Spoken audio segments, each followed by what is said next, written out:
Graças a Deus por estarmos mais uma vez aqui para juntos nós estarmos meditando nas Escrituras Sagradas. Que o Deus Eterno siga nos abençoando grandemente.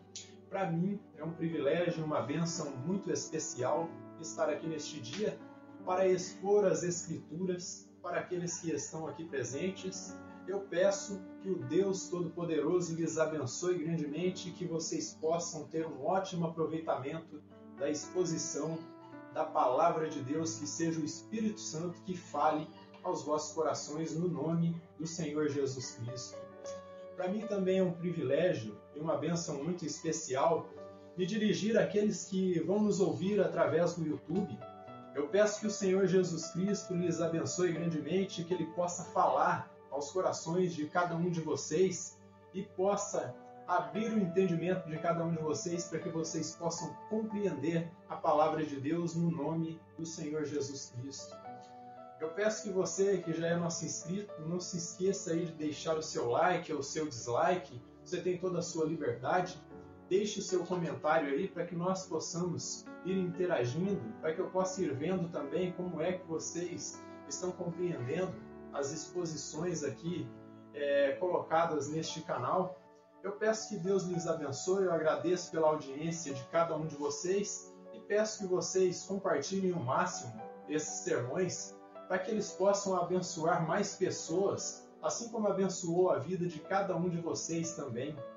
E você que é novo, você que tem nos acompanhado, você que ainda não tem se inscrito em nosso canal, eu peço que você se inscreva, você clique aí no sininho das notificações, porque isso aí é muito importante para nós, para que você fique por dentro de todo o novo conteúdo que publicarmos em nossa plataforma. E não se esqueça você também de compartilhar, de deixar o seu like ou o seu dislike. Então que Deus lhes abençoe, eu agradeço pela audiência de cada um. Então, sem mais delongas, quem estiver com a sua Bíblia, abra comigo no livro das Revelações, aí no capítulo 11, em sua última perícope, a partir do versículo 15 até o 19. E hoje nós temos um tema muito importante a tratarmos, que é a questão da sétima trombeta. Essa trombeta que tem um desdobramento muito grande aí no conteúdo da revelação do programa divino.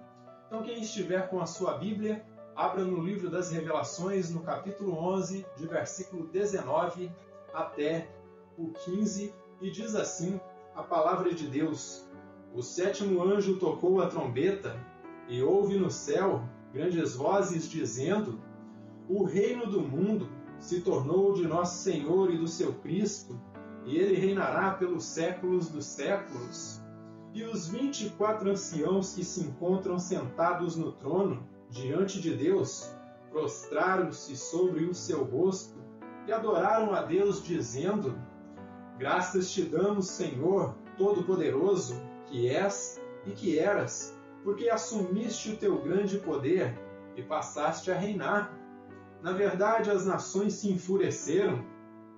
Chegou, porém, a tua ira e o tempo determinado para serem julgados os mortos, para dar o galardão aos teus servos, os profetas, aos santos e aos que temem o teu nome, tanto aos pequenos como aos grandes.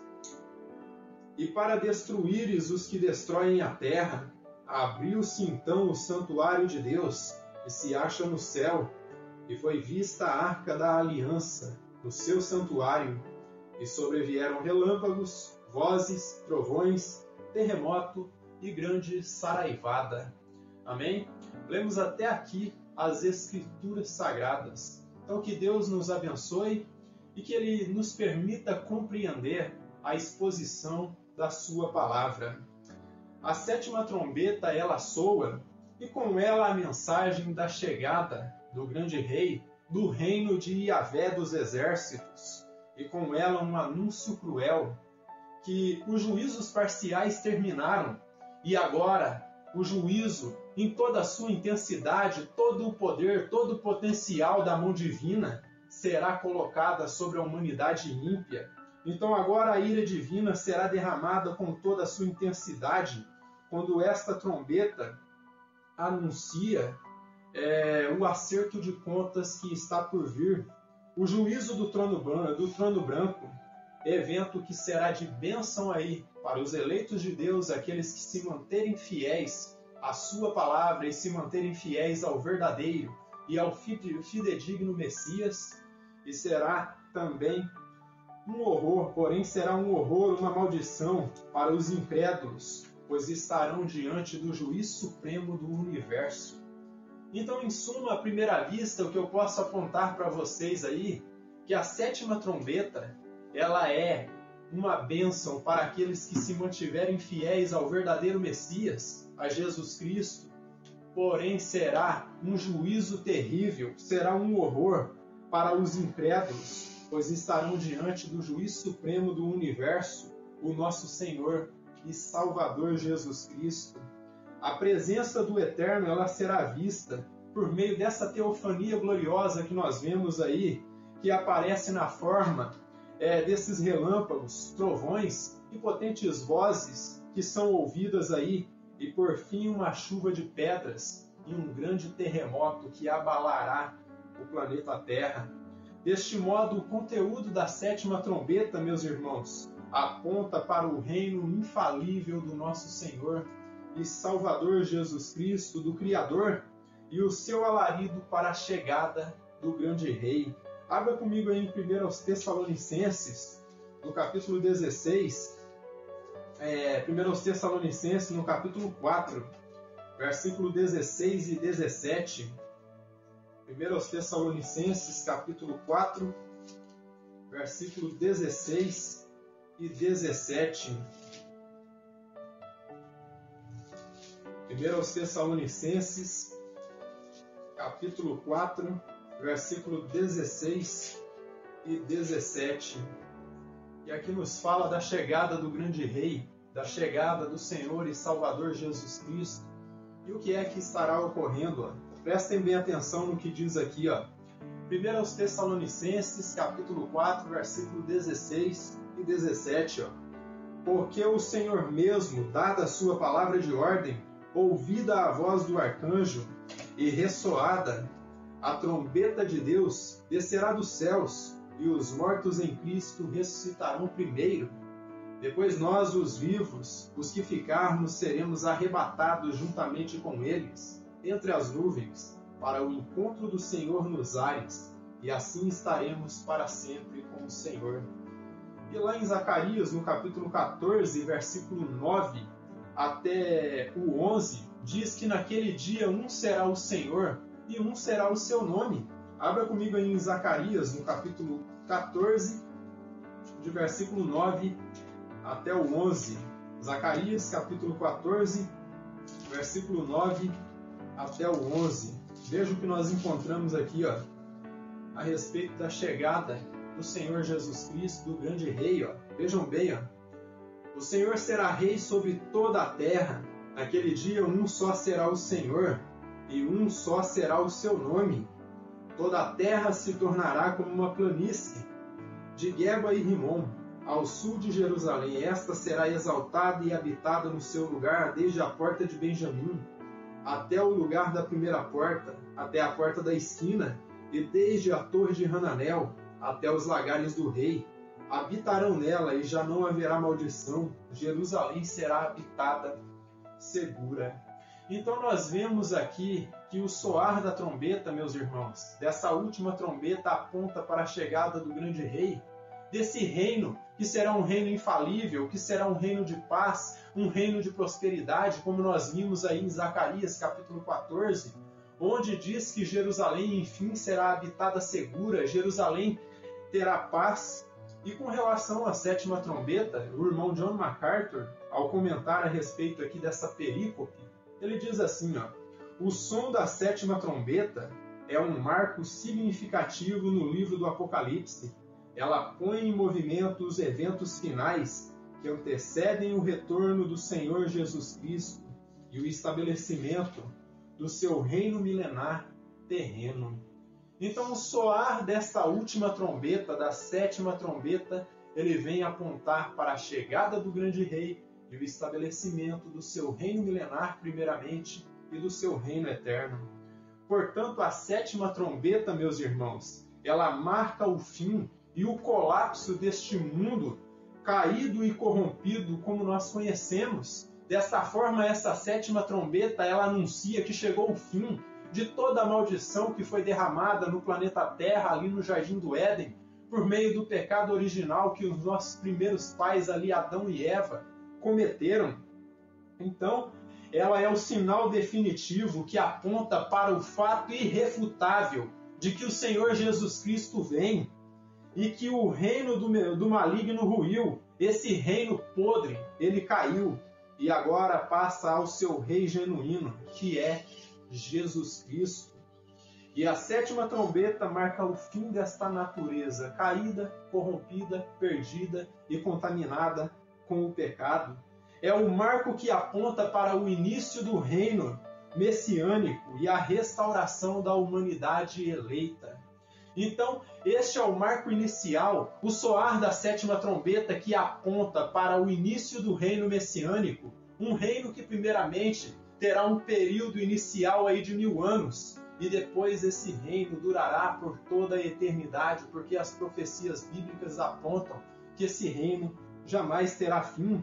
Então é a restauração da humanidade eleita e da natureza. E por isso que nós vemos aí em Romanos capítulo 8, a natureza gemendo, a natureza clamando para a chegada desse dia, em que os eleitos de Deus se manifestem glorificados, para que ela possa ser glorificada também.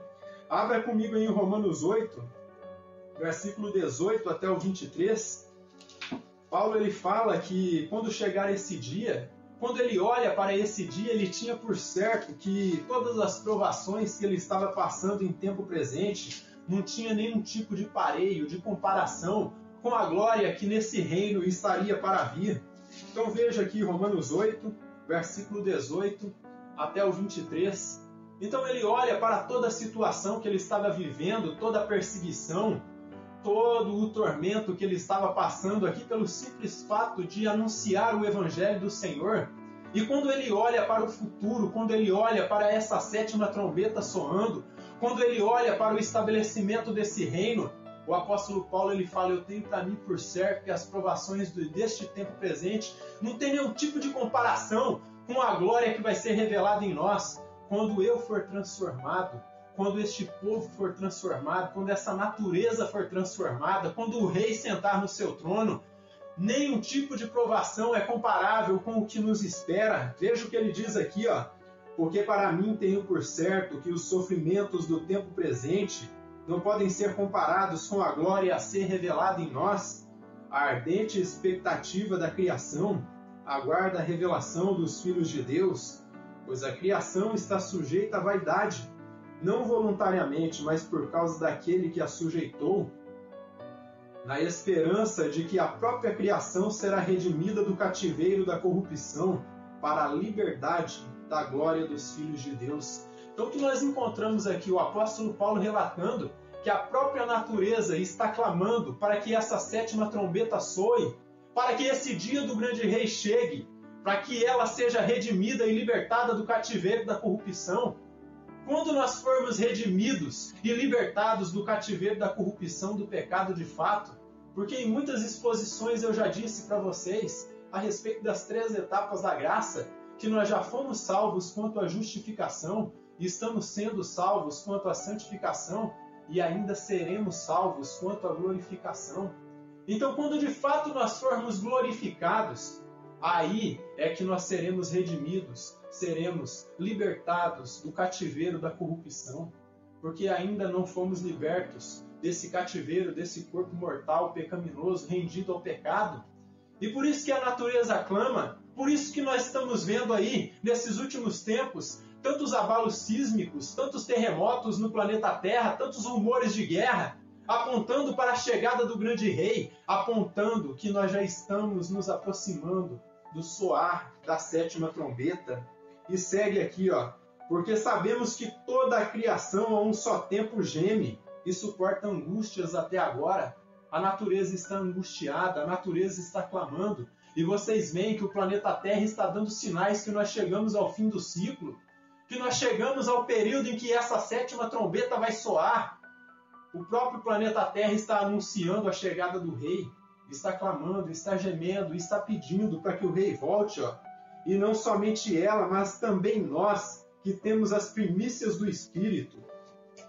Igualmente gememos em nosso íntimo, aguardando a adoção de filhos, a redenção do nosso corpo. Então o texto nos informa aqui que não só a natureza está gemendo, mas o Espírito que está dentro de nós, o Espírito que foi dado por Deus, dentro de nós ele geme e ele clama para a chegada do grande rei, ele clama para que esse dia chegue, para que a trombeta soe. E portanto a sétima trombeta, meus irmãos, marca o fim de tudo e o começo de um novo mundo, de um novo reino, sob a administração do nosso amado Senhor e Salvador Jesus Cristo. Abra comigo aí em Apocalipse 10, versículo 7. Ó. E aqui no Apocalipse capítulo 10, versículo 7, o texto nos mostra que quando o sétimo anjo ele começa a soar essa última trombeta, o fim do mistério de Deus chegou. Veja o que diz aqui, ó. Mas nos dias da voz do sétimo anjo, quando ele estiver para tocar a trombeta, cumprir-se-á então o mistério de Deus, segundo ele anunciou aos seus servos, os profetas. Então é o anúncio do fim e o começo de um novo reino, de um novo mundo. E se nós formos lá a Joel no capítulo 2, em Joel no capítulo 2, versículo 1 e 2, nós vamos encontrar Joel anunciando também, lá no Antigo Testamento, que chegaria esse dia do soar da sétima trombeta, de que o rei retornaria. Ele fala do soar dessa trombeta que anuncia a chegada do rei. Ó. Vejam bem o que ele diz aqui em Joel 2, versículo 1 e 2. Ó. Tocai a trombeta em Sião, e dai voz de rebate no meu santo monte. Perturbem-se todos os moradores da terra, porque o dia do Senhor vem, já está próximo. Dia de escuridade e densas trevas, dia de nuvens e negridão. Então ele está pontuando aqui que quando essa trombeta soar, quando o anúncio vier de que o Messias está retornando, será um abalo tremendo para a humanidade, porque eles perceberão que o fim de tudo chegou. Essa trombeta, meus irmãos, é o alarido que anuncia a coroação do grande rei, do nosso Senhor e Salvador Jesus Cristo, como no Antigo Testamento, como em 2 Samuel. Ó. Vejam bem aqui, 2 Samuel, capítulo 15, versículo 10. 2 Samuel, capítulo 15 e versículo 10. Veja o que diz aqui a respeito de Absalão. Absalão estava ali usurpando o reino de seu pai Davi, e veja o que acontece ali, ó. Enviou Absalão emissários secretos por todas as tribos de Israel, dizendo: quando ouvirdes o som das trombetas, direis: Absalão é rei em Hebrom. Então ele estava informando a esses seus emissários aí, seus colaboradores ali, dizendo para eles: ó, quando vocês ouvirem o som da trombeta, quando tocarem a trombeta, vocês me coroem rei. Vocês digam que eu sou rei em toda a terra aqui de Hebrom. Só que lá no capítulo 1 de 1 Reis, nós também encontramos o rei Salomão sendo coroado ao som de trombetas. Ó. Abram comigo aí no capítulo 1 de 1 Reis, versículo 39. 1 Reis, capítulo 1 e versículo 39, nós encontramos a seguinte declaração aqui do profeta Samuel. Ó. Vejam bem aqui o que diz aqui. Ó. Então, 1 Reis, capítulo 1, versículo 39. Ó. Zadok, o sacerdote, tomou do tabernáculo o chifre do azeite e ungiu a Salomão. Tocaram a trombeta e todo o povo exclamou: Viva o rei Salomão! Então, o que o texto bíblico está informando para nós? Quando essa última trombeta tocar, a sétima trombeta, é para nós darmos vozes de júbilo. Nós dizermos como o povo do Antigo Testamento dizia quando ouvia o som da trombeta: Viva o rei! Só que agora nós não vamos dizer viva um rei humano, viva Salomão, ou viva aí o rei Davi. Não, viva o Senhor e Salvador Jesus Cristo, o grande rei. Portanto, analise algo. você tem clamado para que essa sétima trombeta soe? Então é algo que você tem que analisar dentro da sua vida. Você tem clamado para que essa trombeta soe? A própria criação está gemendo. Será que você está fazendo igual à criação? Será que você está clamando? Será que você está pedindo para que essa trombeta soe? A própria criação está gemendo. Você se sente ansioso para que esse dia chegue? Você se sente ansioso para a chegada do grande rei? Se a resposta for negativa, meu querido irmão, é tempo de você refletir sobre a sua vida, sobre o que é que te faz vir para a igreja, o que é que te impulsiona a servir o Criador. Será que é por comodidade, pelo status de ser um cristão, ou pelo simples fato de dizer, eu estou indo para o culto? Ou você tem um impulso maior? Você tem que refletir sobre o que te faz vir à igreja. É por conformismo? Ou é porque você tem sede de Deus, do Deus vivo? É algo que você tem que refletir a cada dia quando ouve exposições como essa. A sétima trombeta está apontando aqui para a chegada do Messias, para a chegada do desejado de todas as nações. Será que você está ansioso para este dia? Será que você está clamando? Então o meu papel neste dia é levantar um clamor aqui para que você clame por esse dia, para que você chore na presença de Deus, para que essa trombeta soe. Aqui nós vemos um paralelismo, meus irmãos, entre o sétimo selo, a sétima trombeta e o sétimo flagelo, ou a sétima taça. Então, pois ambos marcam finais de ciclos e nos dão informação sobre o fim do tempo, sobre o escatom, sobre o último dia.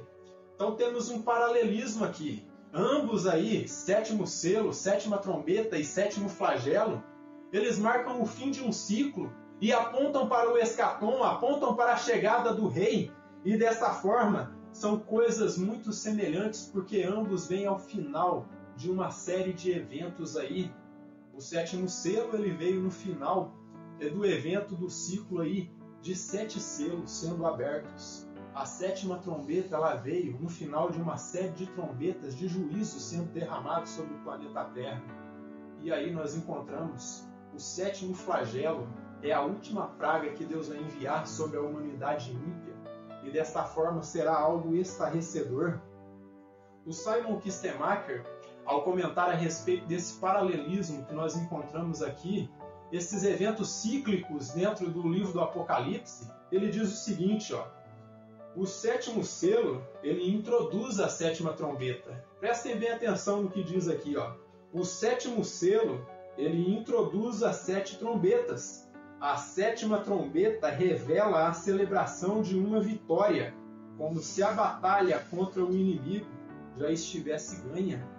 E a sétima taça marca a praga final na natureza, tão severa que não tem pareio, não tem nada igual a essa última praga que vai vir sobre a humanidade. Abra comigo no capítulo 16 de Apocalipse.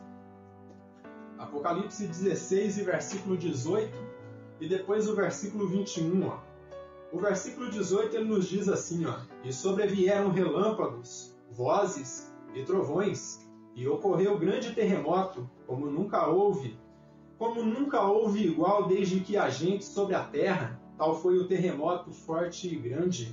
E o versículo 21, também desabou do céu sobre os homens, grande saraivada, ou seja, uma chuva de pedras, com pedras que pesavam cerca de 1 talento. E por causa do flagelo da chuva de pedras, os homens blasfemaram de Deus, porquanto o seu flagelo era sobremodo grande. Então nós encontramos nessa sétima trombeta, que aqui nessa sétima trombeta há uma tarefa tripla. E qual seria essa tarefa tripla aí da sétima trombeta? A primeira tarefa é julgar, a segunda é recompensar e a terceira é condenar quem tem que ser condenado. Então a primeira tarefa é julgar. Vem o juízo aí de todos os povos, sejam eles eleitos ou não eleitos, crentes ou incrédulos, todos serão julgados. Os eleitos recompensados e os ímpios condenados. Ela é a conclusão, ela é o fim deste sistema podre e corrupto, esse sistema diabólico que está manifestado, que está implantado hoje. a sétima trombeta ela terá um papel fundamental de demonstrar aos homens quem de fato eles têm que temer. Eles não têm que temer os próprios homens, que têm poder só de matar o corpo e não têm poder para fazer mais nada. Mas a Bíblia ensina que eles devem temer aquele que pode condená-los ao inferno e à separação eterna de Deus. Abra comigo em Mateus, no capítulo 10 e versículo 28. Mateus, capítulo 10 e versículo 28. Veja o que nos diz aqui, ó. Em Mateus, no capítulo 10 e versículo 28. Diz da seguinte maneira, Mateus capítulo 10 e versículo 28, nós encontramos aqui o Senhor falando o seguinte, ó, não temais os que matam o corpo e não podem matar a alma, temei antes aquele que pode fazer perecer no inferno tanto a alma quanto o corpo. Então a sétima trombeta ela terá um papel fundamental para demonstrar aos homens quem de fato eles devem temer.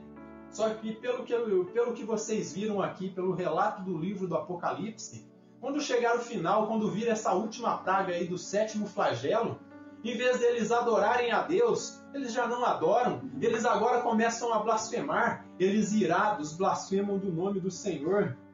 E diante do quadro pintado na cena da sétima trombeta, meus irmãos, devemos refletir de fato sobre o quão desejosos nós estamos para que o dia da vitória definitiva do Criador, a vitória esmagadora do nosso Rei sobre o diabo e os poderes malignos se realize. Reflita, medite sobre essa questão e veja o quão desejoso você está para que a vitória esmagadora do Senhor e Salvador Jesus Cristo se manifeste aqui nesta terra. Em suma, essa perícope aqui, que trata da sétima trombeta, ela trata-se dos eventos que virão mais à frente no restante do livro.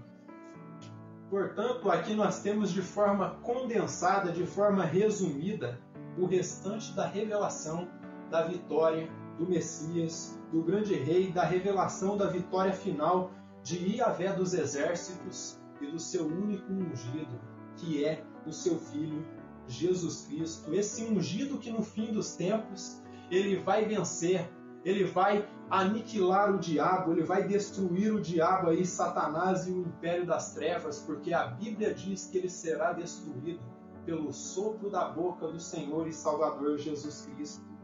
E com relação a isso, o Dr. Hernandes Dias Lopes, ele fala algo aqui que eu julguei bastante interessante e eu gostaria de compartilhar com vocês. Ele diz o seguinte, ó, nessa sétima trombeta é proclamado o último ai. E isso porque as chances acabaram e não há mais apelação. E quando ele diz que não há mais apelação, é aquilo que eu estava falando para vocês. Os juízos parciais acabaram. Agora o que vem pela frente são os juízos definitivos. E a mão poderosa de Iavé dos exércitos virá sobre os ímpios, sobre todos aqueles que se rebelaram contra o seu filho. Veja os versos 15 até o 17, ó, aqui do capítulo 11. Prestem bem atenção. Ó. O sétimo anjo tocou a trombeta, e houve grandes vozes no céu, dizendo: o reino do mundo se tornou de nosso Senhor e do seu Cristo, e ele reinará pelos séculos dos séculos. E os 24 anciãos que se encontram sentados no seu trono, diante de Deus, prostram-se sobre o seu rosto e adoram a Deus, dizendo: graças te damos, Senhor Deus Todo-Poderoso, que és e que eras, porque assumiste o teu grande poder e passaste a reinar.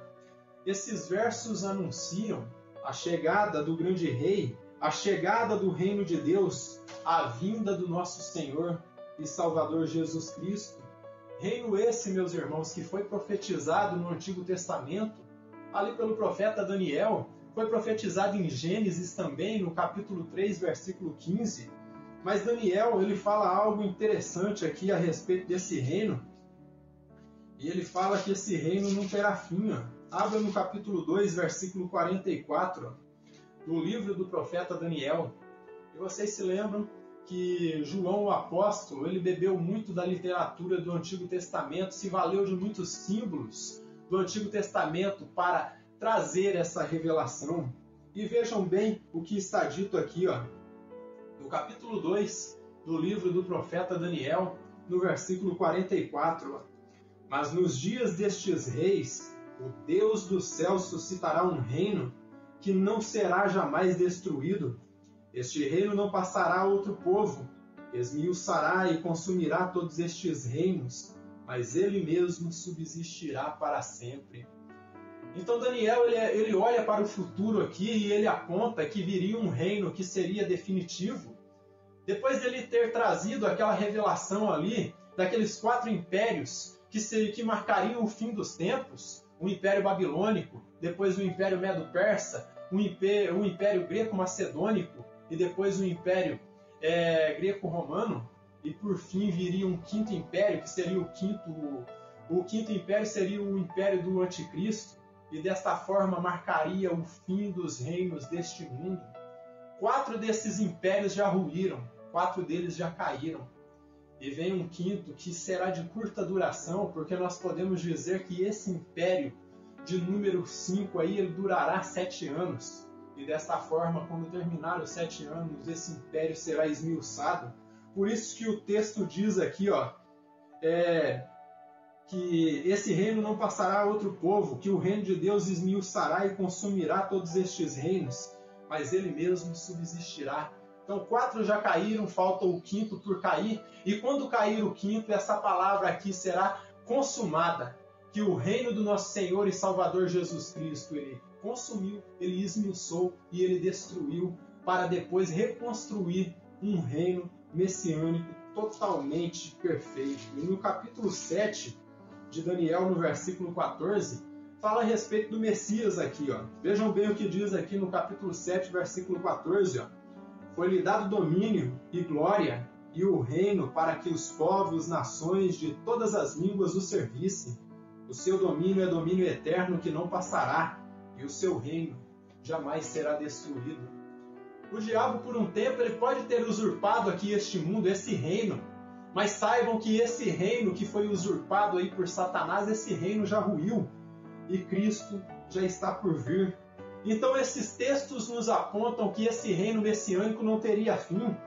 E essa profecia também foi confirmada pelo anjo Gabriel, quando anunciou a chegada do grande rei, a chegada do Messias, há mais de 2000 anos atrás, lá no capítulo 1 de Lucas, versículo 32 e 33.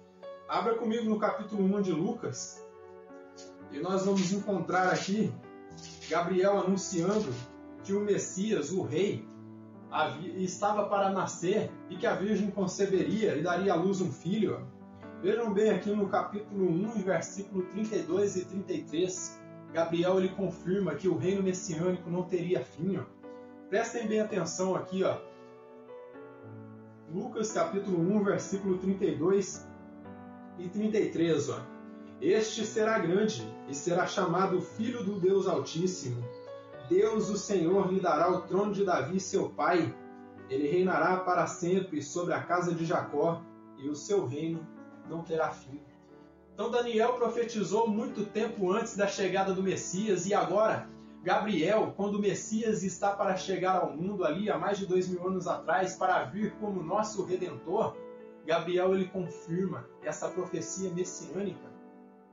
Profecia que talvez muitos pensariam que se cumpriria ali na primeira vinda, mas essa profecia ela se cumpre agora no soar da 7ª trombeta, quando o Messias vem pela segunda vez.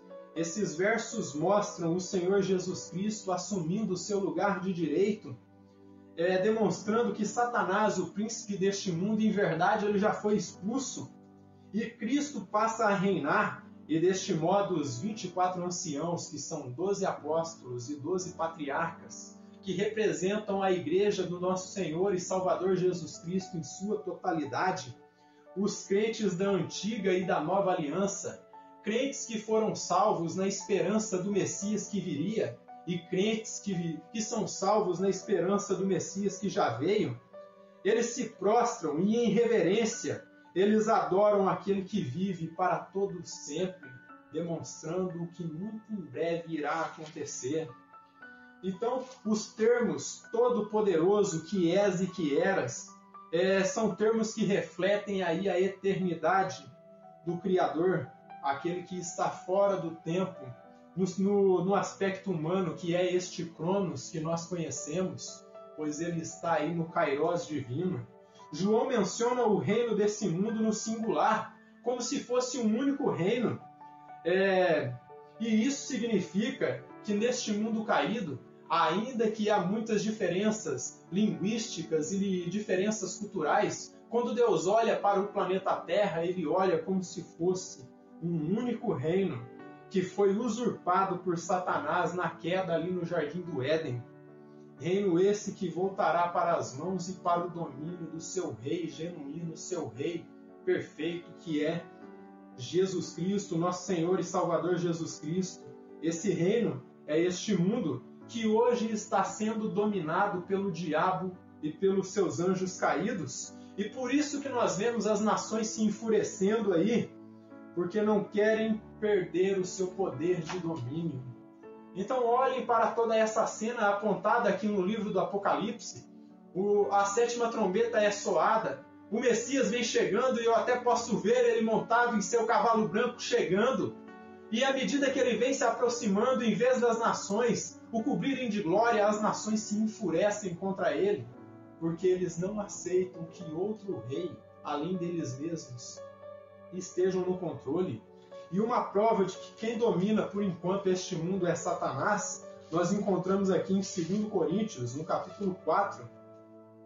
Abra comigo em 2 Coríntios, capítulo 4 e versículo 4. E o apóstolo Paulo ele fala do Deus deste século. Vejam bem o que diz aqui, 2 Coríntios, capítulo 4 e versículo 4.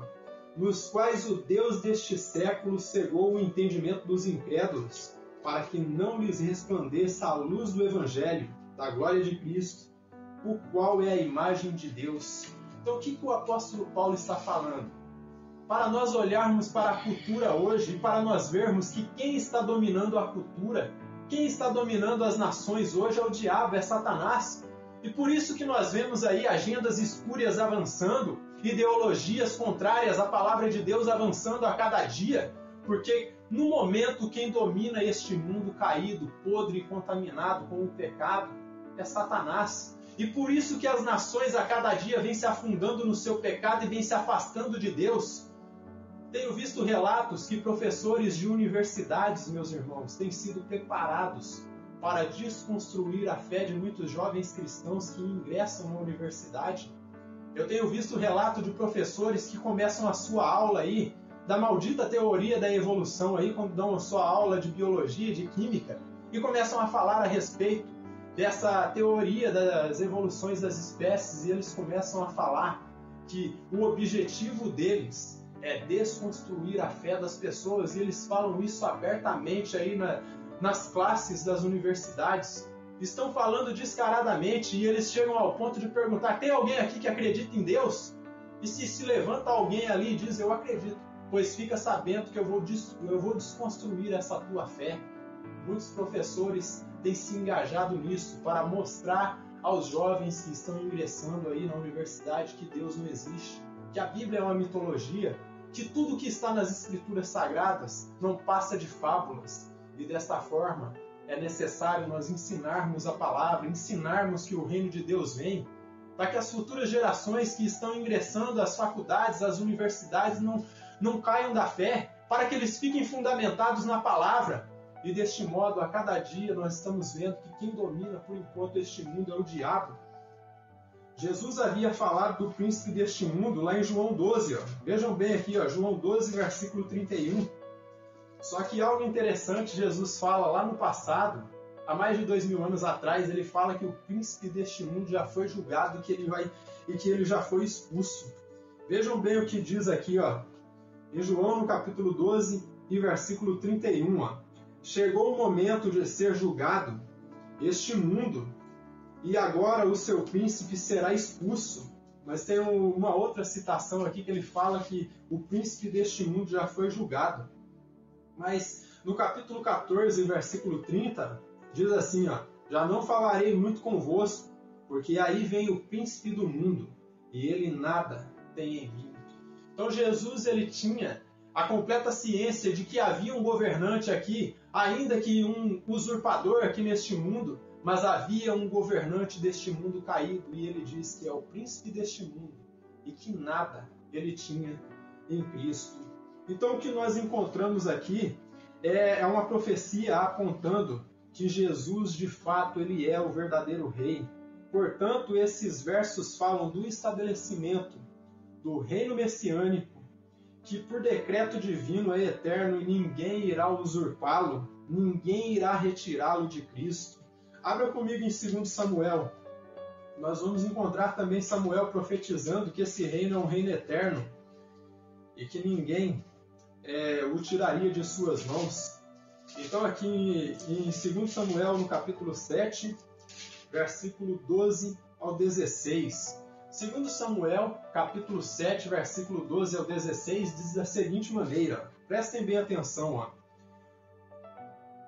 Quando seus dias se cumprirem e descansarem com teus pais, então farei levantar depois de ti o teu descendente, que procederá de ti, e estabelecerei o seu reino. Isso aqui em parte se cumpriu no rei Salomão, ó. Este edificará uma casa ao meu nome, e eu estabelecerei para sempre o trono do seu reino. A única coisa que não se cumpriu em Salomão é que Deus estabeleceria o trono do seu reino para sempre, ó. E eu lhe serei por pai, e ele me será por filho. Se vier a transgredir, castigá-lo-ei com varas de homens, e com açoite de filhos de homens. Mas a minha misericórdia se não apartará dele, como a retirei de Saul, a quem tirei de diante de ti. Porém a tua casa e o teu reino serão firmados para sempre diante de ti. Teu trono será estabelecido para sempre. A parte aí dos açoites e a parte aí da correção veio para cima de Salomão. Só que quando nós tratamos aqui de um reino que seria estabelecido para todo sempre, isso aí se cumpre na pessoa do Senhor Jesus, do verdadeiro Messias. Quando João relata que esse reino ele veio a ser do nosso Senhor, Senhor aqui é Kyrios na língua grega, refere-se a Deus o Pai, a Yahvé dos exércitos. E quando ele fala aqui do Mashiach, quando ele fala do Cristo, esse Cristo que está dito aqui se refere ao nosso Senhor e Salvador Jesus Cristo. E isso significa, meus irmãos, que esse reino que durará por toda a eternidade, é um reino que pertence a Yahvé dos exércitos e ao seu Filho Jesus Cristo. Abra comigo aí em 1 Coríntios, no capítulo 15, e aqui o apóstolo Paulo ele deixa bem claro que esse reino pertence a Yahvé dos exércitos e ao Senhor Jesus Cristo. Então aqui em 1 Coríntios, no capítulo 15, de versículo 24 até o 28. Então vocês estão percebendo que o conteúdo dessa sétima trombeta, ela permeia ao redor aí do que é o reino messiânico. Ela aí é o alarido que anuncia a chegada do rei, ela é o alarido que anuncia que o reino messiânico será estabelecido. Então tudo isso gira em torno do reino messiânico. Então 1 Coríntios capítulo 15, versículo 24 até o 28. E então virá o fim, quando ele entregar o reino a Deus e Pai, quando houver destruído todo o principado, bem como toda a potestade e poder. Então vocês veem aqui que o mesmo Cristo ele é submisso ao Pai, e aqui demonstra que a autoridade que ele recebeu para reinar sobre as nações, ele entrega diante do Pai. E vejam bem, porque convém que ele reine até que haja posto todos seus inimigos debaixo dos pés. O último inimigo a ser destruído é a morte, porque todas as coisas sujeitou debaixo dos pés. E quando diz que todas as coisas lhe estão sujeitas, certamente exclui aquele que tudo lhe subordinou. O que Paulo está falando? Tudo está sujeito a Cristo. A única coisa que não está sujeita a Cristo é Deus o Pai. É isso que ele está informando aqui. Quando, porém, todas as coisas lhe estiverem sujeitas, então o próprio Filho também se sujeitará àquele que todas as coisas lhe sujeitou, para que Deus seja tudo em todos. Então nós vemos aqui um ato humilde do próprio Cristo, mesmo sendo um com o Pai, ele entregando a adoração, entregando a autoridade diante do Pai no final aí, quando ele tiver estabelecido o seu reino e demonstrando que toda a autoridade no céu e a terra que foi dada a Jesus pertence a Yahvé dos exércitos. Então, isso aqui que nós vemos é o cumprimento da profecia messiânica que nós encontramos no Salmo capítulo 2, que diz que Jesus reinaria com vara de ferro. Abra comigo aí no capítulo 2 aí, ou no Salmo de número 2. Salmo de número 2, de versículo 6 até o 9. É o mesmo salmo onde o salmista ele declara que quando o Senhor olha para a terra e vê as nações enfurecidas aí, contra ele, zombando do seu nome, diz que Yahvé dos exércitos, ali no seu trono, ele ri-se contra eles, ou seja, ele dá gargalhadas. Desta forma, enquanto o mundo zomba de Deus aqui, Deus no trono zomba deles. E diz o seguinte, esse ar de zombaria que nós vemos ali, o próprio Deus zombando deste povo, dizendo: vocês acham que vocês têm algum tipo de poder? Vocês acham que vocês controlam? Eu vou ir dando corda para vocês para que vocês se enforquem, porque eu não tenho aí prazer em agradar aos homens. E dessa forma eles acham que têm o poder e começam a zombar de Deus, mas no fim de tudo quem zomba deles é o próprio Deus. Eu vou ler aqui a partir do versículo 1, para que vocês possam ver. Porque se enfurecem os gentios e os povos imaginam coisas vãs? Então o salmista está dizendo aqui, por que eles se enfurecem? Os reis da terra se levantam e os príncipes conspiram contra o Senhor e contra o seu ungido, e dizendo a mesma coisa que nós encontramos aqui no final. Ao soar da 7ª trombeta, os homens conspirando contra o Yahvé dos exércitos e contra o seu ungido. E eles dizem, rompamos os seus laços e sacudamos de nós as suas algemas. E diz o versículo 4, ri-se aquele que habita nos céus, o Senhor zomba deles. E ele segue aqui, na sua ira, a seu tempo lhes há de falar, e no seu furor os confundirá. Então vem que eles zombam agora. Eles tentam armar laços aí contra o ungido divino e contra o próprio Deus, tentam derrubar o seu reino. E diz aqui o texto bíblico que Deus vai dando corda para eles, e ele zomba deles e diz o seguinte, a minha ira será derramada e o meu furor irá confundi-los. E diz assim, a respeito do Messias, eu, porém, constituí o meu rei sobre o meu santo monte Sião. Isso falando de Jesus, proclamarei o decreto do Senhor. E ele me disse, tu és meu filho, eu hoje te gerei. Pede-me e eu te darei as nações por herança, e as extremidades da terra por tua possessão. Com vara de ferro as regerás e as despedaçarás como um vaso no oleiro. Então vocês perceberam aqui que ainda que a humanidade ímpia vai se enfurecer contra Deus, Deus olha para eles e começa a dar gargalhadas, e vem um sentido. Deus olha para os seres humanos como se eles fossem crianças, e olha para eles, e a sua gargalhada, o seu ar de chacota ali no trono, o seu ar de zombaria contra os seres humanos que estão aí zombando contra ele, demonstra que ele olha para os seres humanos ímpios aqui e diz quão pequeninos eles são, quão simplórios eles são de achar que podem zombar do meu nome e que nada irá acontecer. Por isso que o texto diz que a ira de Deus virá sobre eles e o furor do Eterno irá consumi-los, irá confundi-los. E esse texto aqui cumpre tanto a profecia de Daniel, capítulo 2, versículo 44 e 45, quanto o Salmo de número 2, versículo 6 ao 9. Por isso que o que vemos aqui nesses versos é uma cena de adoração gloriosa. Uma cena de adoração gloriosa que parte da igreja para o Messias. A adoração que parte da igreja em completude, a adoração que nos mostra que naquele dia não haverá divisões efêmeras, divisões teológicas como temos hoje, de calvinistas e arminianos, pois a igreja, seja ela calvinista e arminiana, todos estarão ali prostrados e adorarão a Yeshua HaMashiach, a Jesus, o Messias, o grande rei.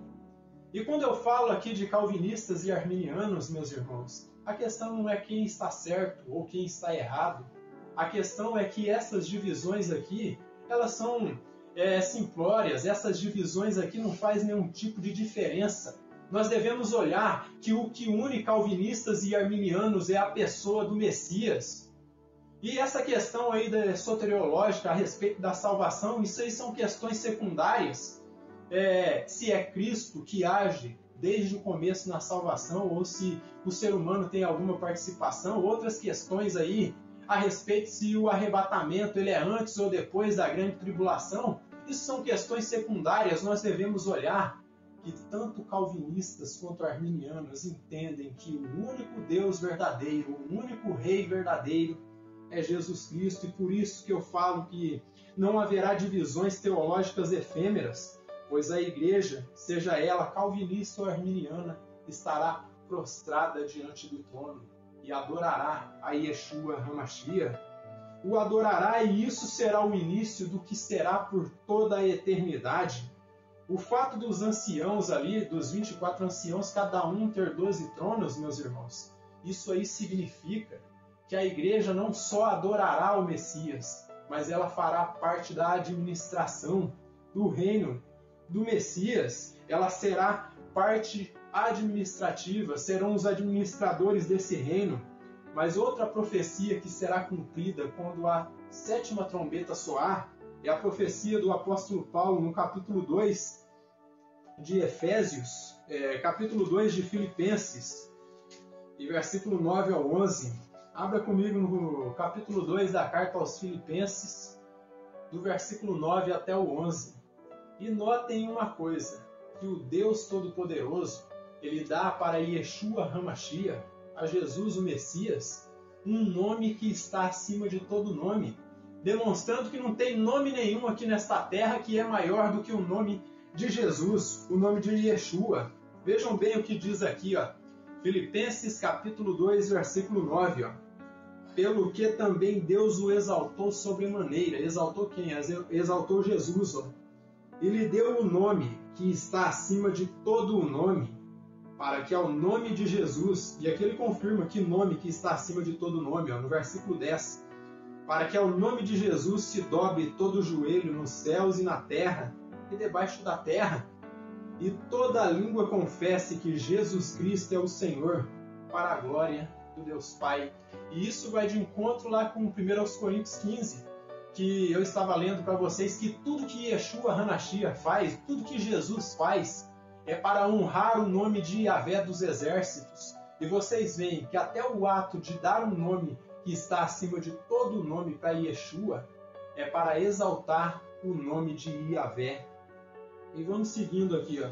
Por isso, queridos amigos, não espere esse dia da 7ª trombeta chegar, não espere que a 7ª trombeta soe para tomar a atitude de um administrador desse reino. Seja um embaixador agora e anuncie as boas novas desse reino. Comunique que Jesus está voltando, comunique que as profecias estão se cumprindo e que Yahvé dos exércitos em breve vai implantar o seu reino aqui nesta terra.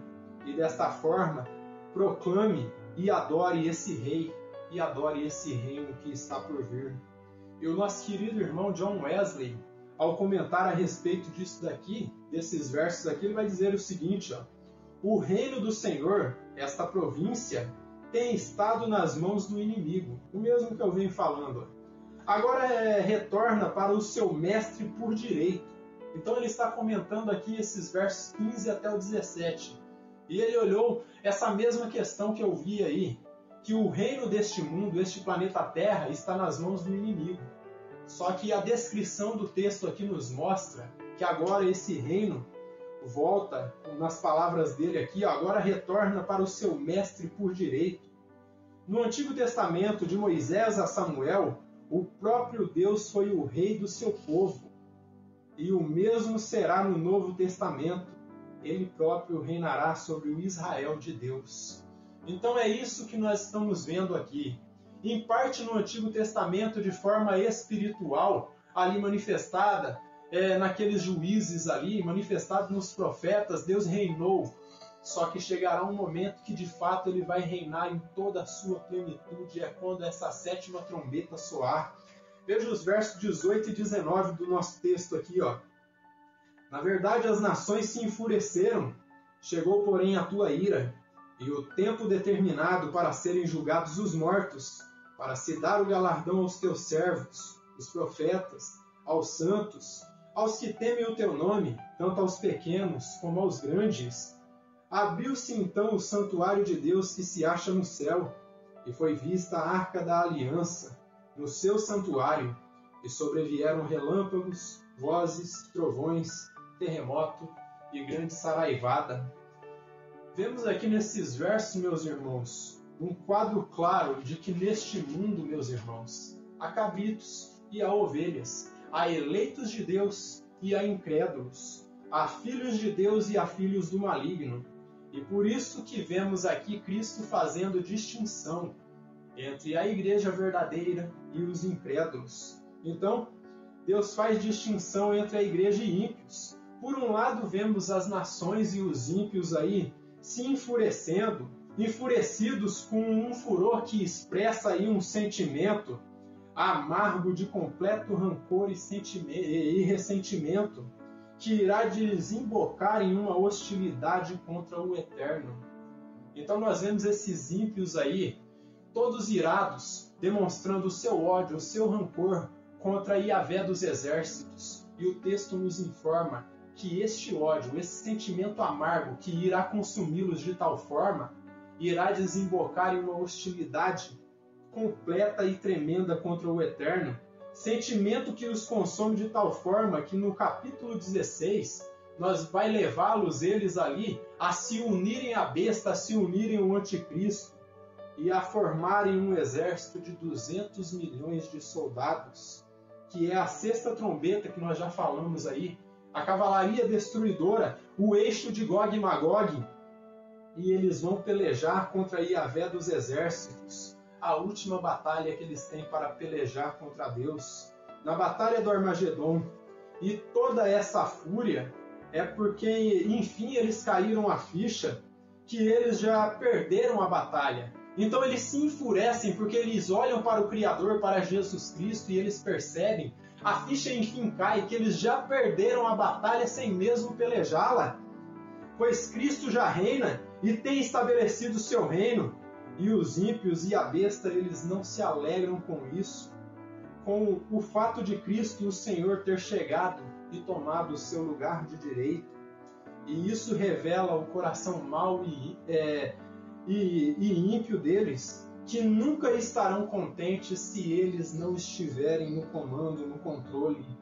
Mas toda essa maldita fúria deles aí será neutralizada pela ira divina, manifestada aí no terceiro ai, nessa terceira trombeta. E do outro lado nós vemos aí os eleitos, alegres e felizes, porque eles entendem que Cristo, enfim, ele voltou. E Cristo, ele não fará distinção de classes, ele não fará distinção se é rico, se é pobre, e ele também não fará distinção de ministérios, pois ele irá recompensar a todos os seus servos, sejam eles profetas ou não. E aqui nesse texto nós vemos claramente que não são só os profetas que são vencedores. Toda a igreja do Senhor Jesus Cristo compõe esse vencedor do livro do Apocalipse. O texto diz claramente que ele irá recompensar a pequenos e grandes, todos os que temem o seu nome e honram ao Senhor. Eles terão o seu galardão no reino de Deus, seja ele pastor ou um membro mais comum de uma congregação, um membro mais humilde de uma congregação, todos têm o mesmo valor diante do Eterno.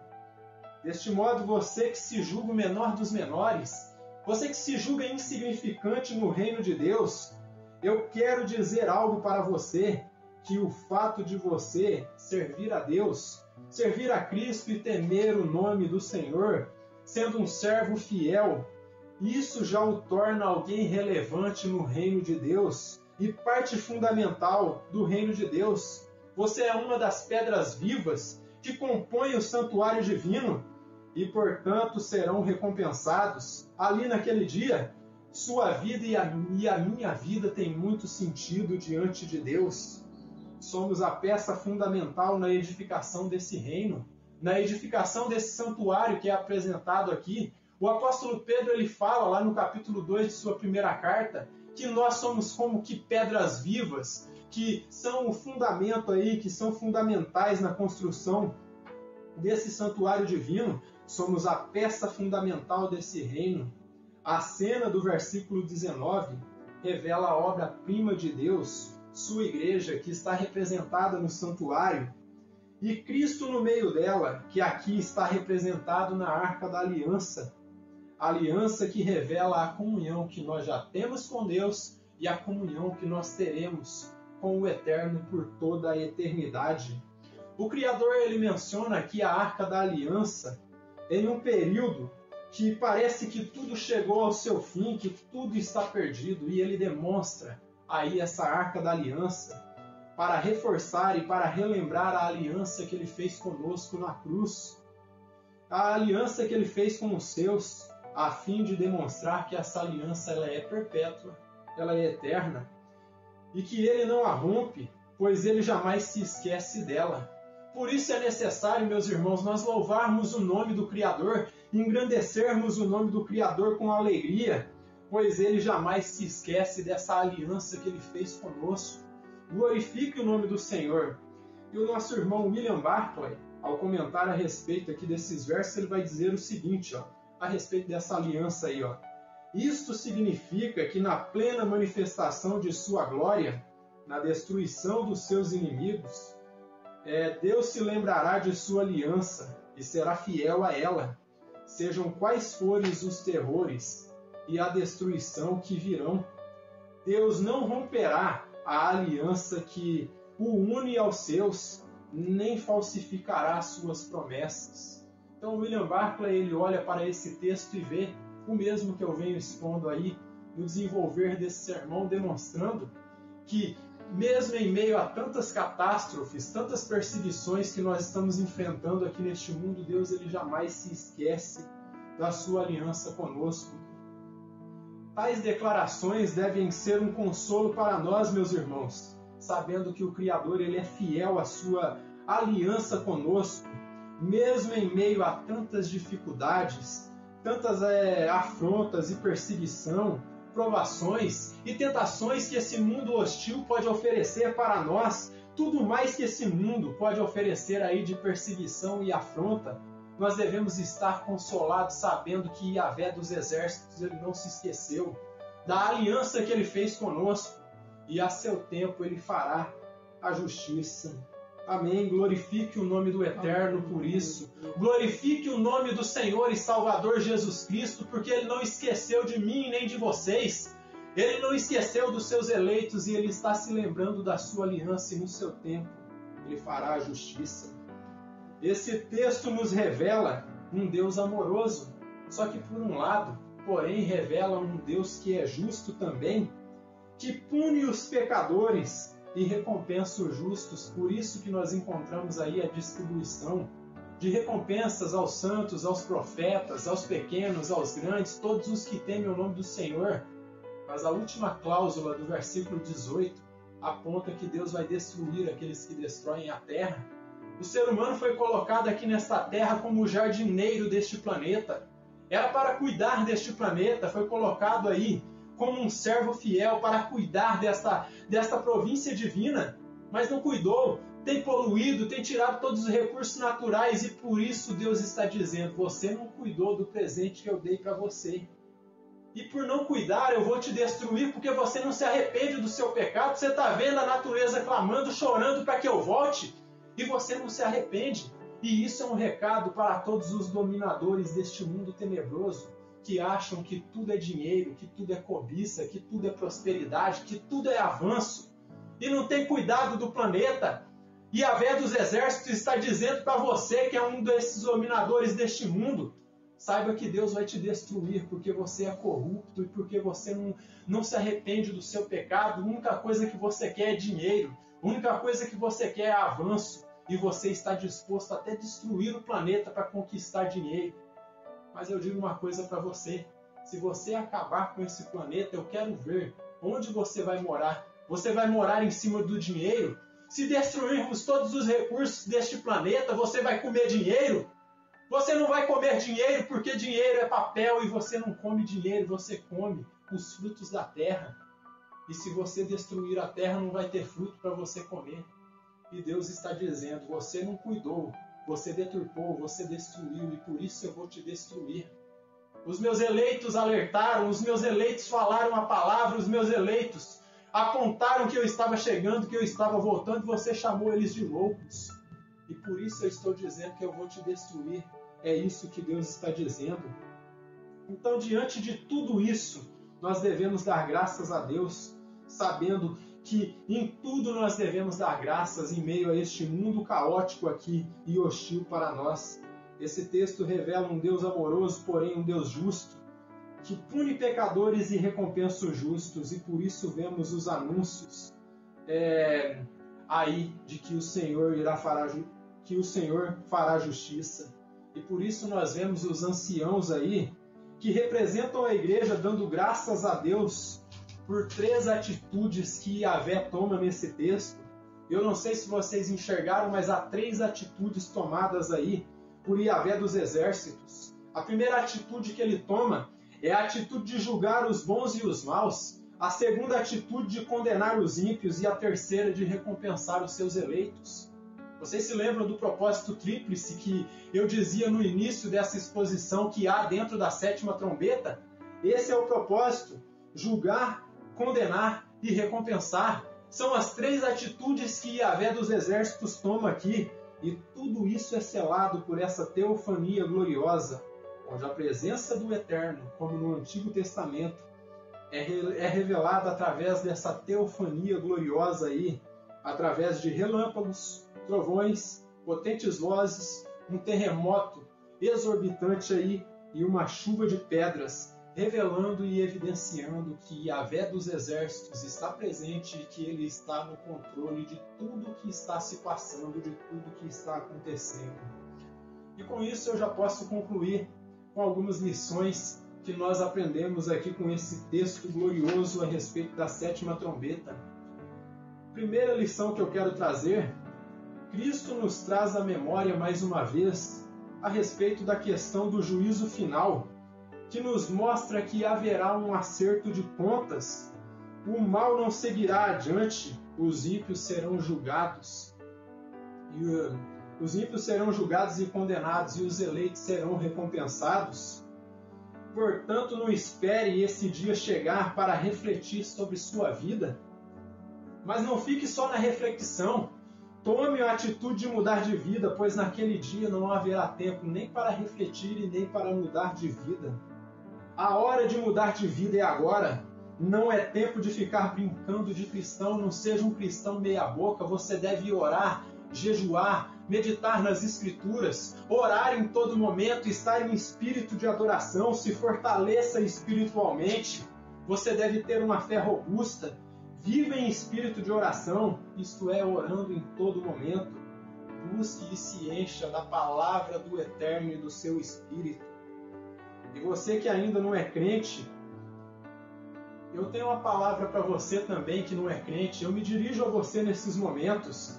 Se arrependa de seus muitos pecados, como eu tenho me arrependido de meus muitos pecados todos os dias. Eu tenho me confrontado todos os dias. E eu digo a você, não sou eu que estou chamando você para se arrepender. Quem está te chamando é o próprio Cristo. Cristo está te chamando, hoje Ele te chama com amor, como cordeiro. E Ele te oferece libertação dos seus pecados e vida eterna. Mas naquele dia, aqueles que não se arrependerem, eles terão uma experiência muito terrível, porque eles vão conhecer ao Senhor Jesus Cristo não como cordeiro, mas eles vão conhecê-lo como o leão da tribo de Judá, como o rei, como o juiz supremo. Portanto, é hora de cair na real e entender o quão miserável, o quão vil e desprezível é o homem sem Deus. É um ultimato que o Criador está dando. Esse soar da 7ª trombeta nos traz esse sentimento de que Deus está dando um ultimato. O Criador está dando um ultimato: ou muda de vida, ou o que restará será um sentimento horrível e infeliz, que que serás eternamente separado de Deus e condenado a densas trevas eternamente. Separado de Deus, não há tempo para brincar, ou se arrepende, ou o pecado irá te consumir. Então entenda, meu querido, você que ainda não se arrependeu, você que ainda não teve um encontro genuíno com Cristo, o tempo de você se arrepender é agora, porque quando chegar aquele dia não vai haver tempo de arrependimento. Em segundo lugar, nós vemos aqui as nações se enfurecendo e se irando contra o Senhor Jesus Cristo e contra o Criador, se enfurecendo e se irando, porque eles desejam que as coisas aconteçam à maneira deles, que as coisas aconteçam do jeito deles, e por isso expressam a sua raiva contra Deus. Porém, o Criador, ele cumpre a sua palavra, ele não está preocupado em agradar a homens. Uma grande evidência de que nós somos verdadeiros eleitos genuínos, sabe qual é? É que nós nos submetemos à vontade divina e aceitamos os desígnios eternos. Se de fato o adoramos em espírito e em verdade, e se estamos dispostos a nos submeter à sua vontade, seja ela contrária à nossa vontade ou não, nós estamos dispostos a nos submeter à vontade soberana do Senhor, ainda que a vontade dele seja contrária à nossa.